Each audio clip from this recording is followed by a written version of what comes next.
Okay, welcome to the Cold Hard Facts Podcast. I am DNA, the only one, the one and only, and I have a very special guest today with me, K.Marie. Hey. What's up? What's up? Thank you for having me. Yes. I love that you're here. We have a lot to discuss. Oh my God. I'm glad that you had me. Yeah, it's just a lot to talk about because off camera we spoke about this particular thing that's been happening. I've been chasing her down since 2022, people. Don't say it like that. Don't say it like that. It's alignment. It's alignment. Absolutely. It's happening now. Absolutely. I'm not mad at you. Not too mad. Don't be mad at all. It's because of like, you're just amazing. You feel me? Like, Thank you. Your artistry. Thank you. Everything about like I feel like you really feel like you're one of the best songbirds of this generation. That's a big thing to say. Yeah, so I appreciate that.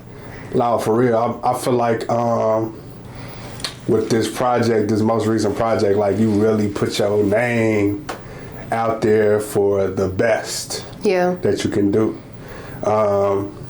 And you calling this an EP too? This is also This is an EP, y'all. Okay, It's only 7 tracks. I dropped 3 of them, so I really only dropped 3 or 4. Yeah, 4 new songs. Okay. So it's an EP for sure. Yeah. When I drop an album, y'all will know. It'll be very, very hefty. Right. So. Oh, okay. Yeah, so no time soon. Yeah. No, this is good enough to live for a little bit. Yeah. Minute, so. Yeah. I love that you included. I'm sorry, I gotta go to the track list because that's okay. My memory is kind of bad. I think I know who you're about to say. Oh, the song Copy That. Yes, I love that's my jam. Yeah, but I really want to give. What did you think? How did you construct it? Like as far as body, butterflies, Copy That. How did you do that? You know what's crazy? When I first started making these songs, I didn't know I was making a project. That's why I always tell people this project actually found me before I knew that I was even making it. So there's another artist in Chicago. His name is Flex Sinatra. Okay. And shout out to him. He's a rapper. He's amazing. And he's one of the hardest working people that I know. Right. And I remember I was talking to him one time and he was letting me know that he was dropping 2 songs every month and just going hard and dropping visuals, and that type of stuff motivates me because in my circle of artists that I know, I don't see that happening a lot. Right. And I have that same type of hunger when it comes to just putting stuff out, and I base a lot. I'd say I focus a lot on perfection, which is a curse and a blessing at the same time. So just seeing somebody putting two songs out every single month, I was like, you know what? I'm gonna drop a project. I want to do 2 songs a month, but you know what? Instead, I'm gonna take it further and I'm gonna put together a project. So that's how it happened, and that was last year sometime. So Copy That was the first song that I made, and then it just went from there. Mm-hmm. Yeah. So it just kind of slowly came together, really, really organically. Right. I knew I wanted to put a big body of work out, but I didn't know what it was gonna be. Right. So it just happened. That's dope. So what is LoverGirl Island?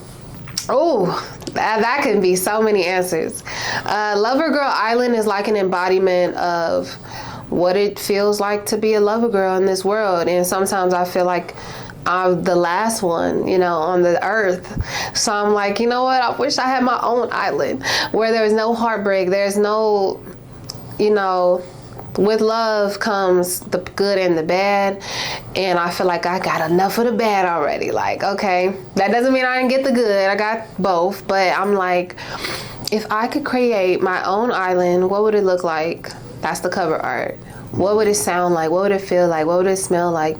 So I wanted to make sure that I could create and cultivate that type of vibe in music, because you could get lost in music. You can literally transform listening to a song. So that's what that is. For sure. Mm-hmm. So shout out to the engineers too. Oh, It's hey, like. Man. Yes.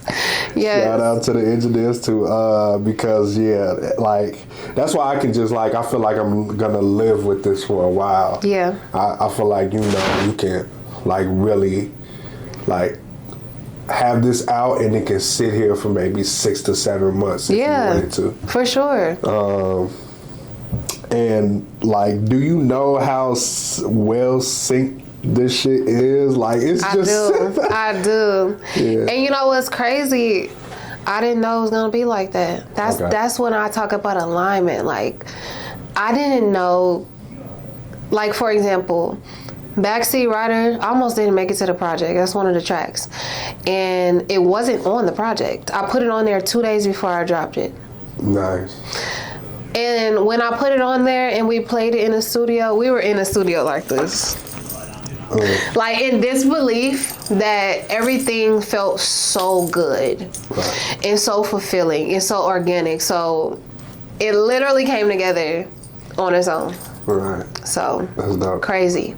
So enough about this project for a second. Okay. About you, like tell me about how did you really start and want to do music? Yeah.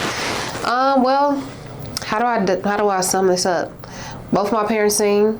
My dad's in the choir right now. He taught me to sing. My very first song was I Believe I Can Fly when I was like 6. Okay. And my second song was I Will Always Love You by Whitney Houston. And from there, I was in pageants, I was in talent shows, just singing other people's songs, which landed me on a TV show where I was, one of the main characters was a singer. I was Susie, the singer on the show, and that lasted for a year. So fast forward, what got me into being an artist, writing my own music, that was in 2020.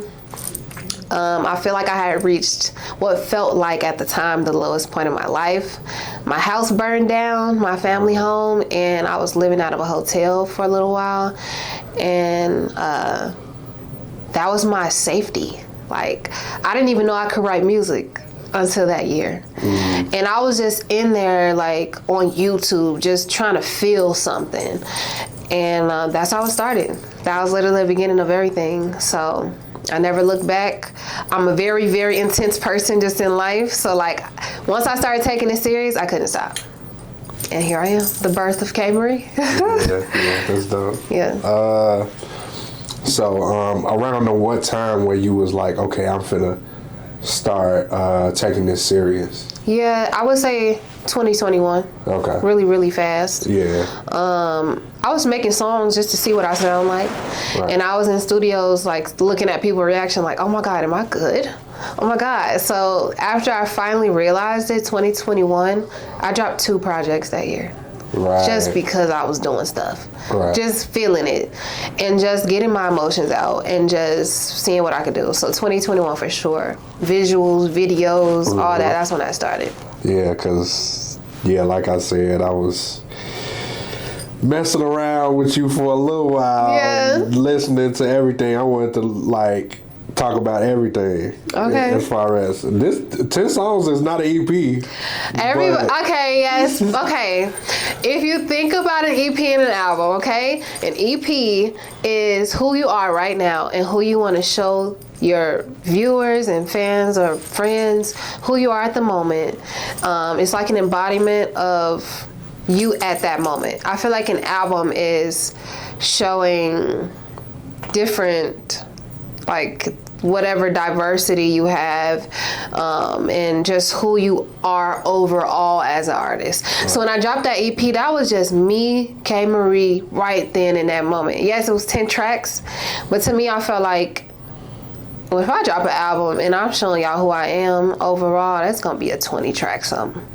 Maybe more, you know, but like, that's why I say it was an EP. Right. I had a lot of discourse about how it's not, and I do understand. Right. But yeah, I feel like music is what you make it. Right, absolutely. There's rules, but are there really? It's not. It's no rules. Right. Yeah, right. You're right. You're absolutely right. What was after that? Damn.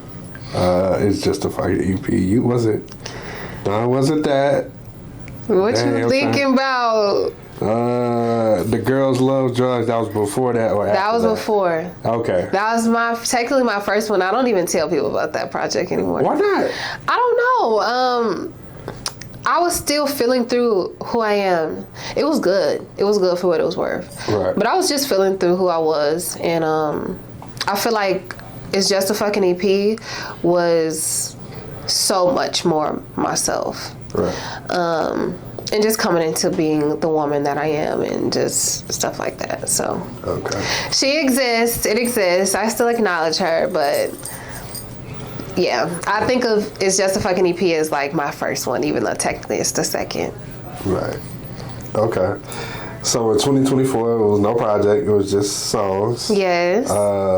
What do you feel like was your best song in that year? 2024. Oh, I dropped some really good music. 2024. I'm gonna say Dangerous. I'm gonna have to say that one too. Okay. Dangerous means so much to me. Like, all my music means a lot to me, but that one was like the first song I feel like I ripped my heart out of my chest and put it on the beat. And my producer, Tubney, he was one of my producers at the time, and he was trying to rip me out of making slow music every time I come in the studio. I'm like, but I'm a sad girl. I like to listen to slow music, so every time he would make me a beat that was fast, I would be in there rolling my eyes like, I don't want to do this. So this was the first track that I landed something on that was upbeat. Right. So it was in there geeking. Like, I didn't think I was able to do something like that. So yeah, that was probably the best one, honestly. Yeah. And that one went up. That one went up when I posted it. So I was proud of it. I'm still am. Right. Exactly. So I'm gonna ask you the boring interview questions too. Okay. Okay. Who is your favorite artist right now? Right now, Erykah Badu. Okay. Right at this moment. I like to live my favorites in seasons, and the season I'm in right now is very much Erykah Badu. Okay. And if I had to say a close second, Cleo Soul. Okay. Gotta listen to more of her. Oh, you got to. She'll change your life. Do you want to get signed? I want whatever wants me. Okay. I'm not chasing anything necessarily, but if something comes and seeks me out and it's good enough, then absolutely. But I'm not living my life hoping for something. I'm just being authentically me. Whatever comes with it does. Okay. Cool. Now I want to get away from my little boring little interview. Oh my God. Now I gotta kind of get a little bit. See, we ain't gonna get super messy because I feel like I don't know you enough yet to get that messy. Okay. Like I said, I've been chasing this woman for a little minute. At one point, she had a manager. We won't say who that person is. We won't. So, what was the situation? How was it having a manager, and what basically made you want to not have a manager anymore? I would say when it comes to getting a manager, especially as a new artist or fresh artist, it's important to not be so desperate for it that you don't know what they should bring to the table. So I would say, as an independent artist, I pretty much manage myself. Right. And I just needed somebody to carry that burden with me. And when I realized that not a lot of weight was being lifted off of me, I realized that there's no real benefit. Right. Especially if you don't have a manager that has enough connections to get you indoors and keep you in them. Right. So that was it. Right. That was it. Really nothing crazy. It wasn't in alignment. Right. And it was somebody that was my friend. Right. And that never really goes well if they don't come from a managerial world. Right. So that's all. Nothing crazy. Right. It just wasn't in alignment, and I feel like I do a good job at managing myself anyway. I'm really, really anal, and I'm really, really organized, and sometimes it takes away from making the music. Right. So that's all. That's it. That's cool. That's all. Well said. Okay. Yeah, I can't be mad at that. So I get it. Yeah. Back to the album. Project EP. Mm-hmm. Like I was saying, this is amazing. Thank you. And this, you can play this front and back. I even played it backwards. Really? Yeah. I ain't did that yet. Okay, so I gotta do that. Yeah, because it's a little thing. That's why I said it syncs so well. Yeah. Where LoverGirl Island bleeds into Body so perfect. Oh yeah, it probably does. Right. I didn't even think about that. I was like that. Shout out to the engineers again. Shout out. So this project is kind of all over the place. Some of the engineers, Tupney, he was also one of the producers. Rio Mac, oh, he has my heart. Rio Mac literally swooped in, put me under his wing, mixed and mastered the entire project, produced 2 or 3 of the tracks. Okay. But he engineered maybe like 3 or 4 from scratch. Max, he works out of the major studios. Who else is in there? I think those are the only 3 engineers. Yeah, because like I said, LoverGirl Island bleeds into Body so perfectly. I'm going to give y'all an idea of that one day on my story. Oh, yeah. Oh, yeah. But yeah, this is great. Let's talk about Chill Girl. Okay. I really have 3 favorites that I can't put one in front of the other. Like it can all be like 1A, 1B, 1C. What to are me they? Because it's Body. Okay. It's Chill Girl and it's LoverGirl Island. It's all 3 of those. I have never gotten that list so far. Yeah, like. Wow. Okay. Yeah, like those 3 are the ones. I love Copy That too. Of course, I love the whole project. Like I told you. Yeah, you can have your favorites though. Yeah, but let's talk about how great Chill Girl is because that poem at the end. Oh, my baby girl, Love More. That's my sister. She blessed me with that poem, and it makes me cry every time I hear it. Whether I'm full blown sobbing or it's just a drop of tear or 2, it's gonna happen because she wrote that. She writes poetry, she writes music, and it was exactly how I feel. Every single word was exactly how I feel. So she didn't know that it was gonna be for Chill Girl, she just knew it was gonna be on my project. So first it was 2 different songs and I was gonna let her sing at the end of it. But then Rio Mac, one of the engineers, he suggested at the last minute, like a few days before it dropped, like, what if we made it 1 song to ensure that nobody skips this track on the project? And I'm like, oh. Absolutely. What a good idea. Okay. Absolutely. So that was perfect execution. Yeah. Shout out to her. That's the one where you're like, I'm vegan 7 years. Yeah. Thinking about eating meat. Oh my goodness. You know what's crazy about that song? It was never gonna be a song. That was a journal entry. I was mad as hell. And at the time, I was going through so much that I didn't have anybody to talk to about it. I didn't feel like anybody would understand, so the only way I could communicate was through music. So I actually wrote that. I was freestyling. I wrote some of it, I freestyled some of it, and I sent it to the person I was trying to communicate it to. And I didn't say nothing. I was just like, hey, have a good one. Literally, like, so when I played it for like 2 other people, I recorded it on my phone like this. Okay. I've been vegan 7 years, thinking about eating. Literally, I was pissed. I had my eyes closed. It was like 2 o'clock in the morning.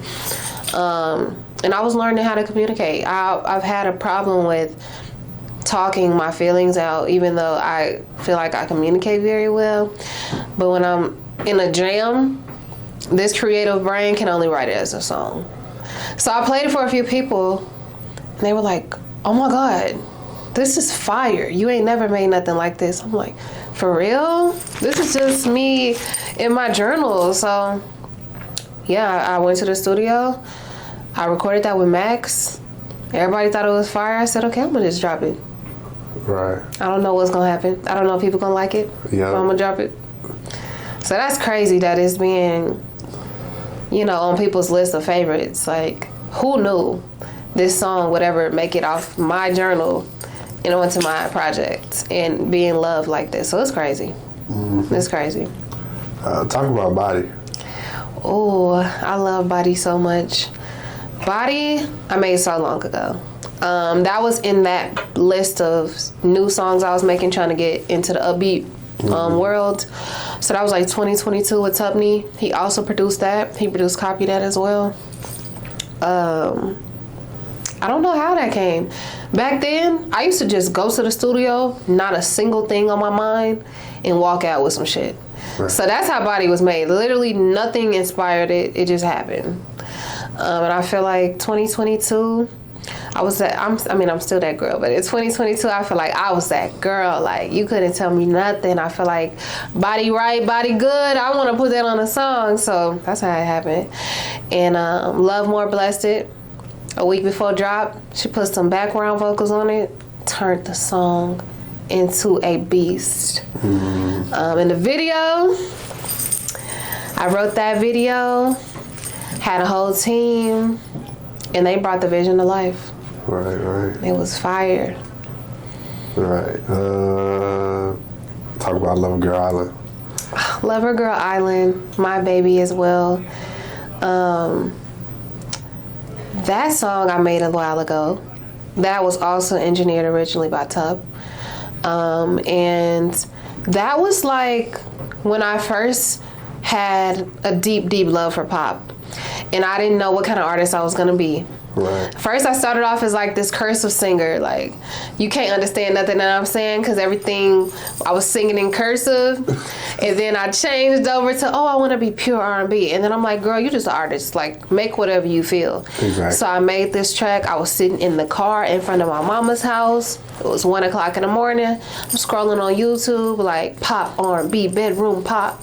And I started hearing all these beats, so I knew that I wanted to dabble in it. Right.